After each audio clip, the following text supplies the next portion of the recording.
ज़्यादा खबरों के लिए सब्सक्राइब कर बेल आइकन दबाएं। हिंदी के मशहूर कवि सूर्यकांत त्रिपाठी निराला 1918 में 22 साल के रहे होंगे। उन्होंने अपनी आत्मकथा कुल्ली भाट में लिखा था, मैं डाउल माऊ में गंगा के तट पे खड़ा था। जहाँ तक नज़र जाती थी गंगा के पानी में इंसानी लाशें ही लाशें दिखाई देती थी। मेरे ससुराल से खबर आई कि मेरी पत्नी चल बसी हैं।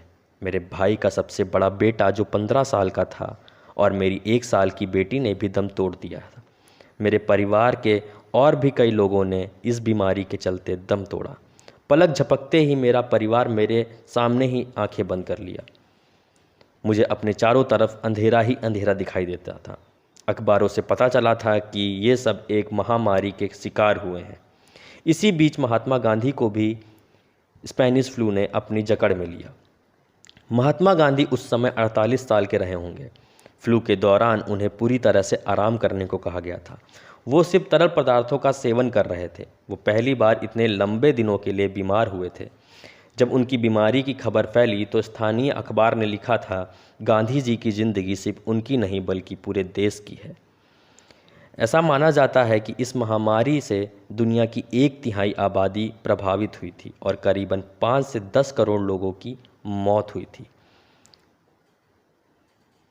उस वक्त मौजूद चिकित्सक व्यवस्थाएं आज की तुलना में और भी कमतर थीं। हालांकि इलाज तो आज भी कोरोना का नहीं है, लेकिन वैज्ञानिक कम से कम कोरोना वायरस की जीन मैपिंग करने में कामयाब ज़रूर हो पाए हैं।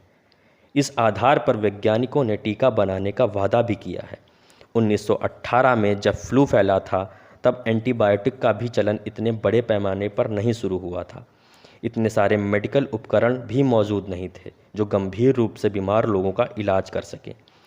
पश्चिमी दवाओं के प्रति भी देश में एक स्वीकार का भाव नहीं था और ज़्यादातर लोग देसी इलाज पर ही यकीन करते थे। लेकिन इन दिनों ही महामारी के फैलने के बीच भले ही 1 सदी का फासला हो, लेकिन इन दोनों के बीच कई सामान्यताएं दिखती हैं। संभव है कि हम बहुत सारी ज़रूरी चीज़ों पर फ्लू के अनुभव से सीख सकते थे। बॉम्बे जैसी बड़ी आबादी वाले शहर में संक्रमण फैलने के कारण तेज़ी से फ्लू का प्रकोप फैलता था, इसलिए वैज्ञानिक मौजूदा चुनौती को लेकर डरे हुए हैं।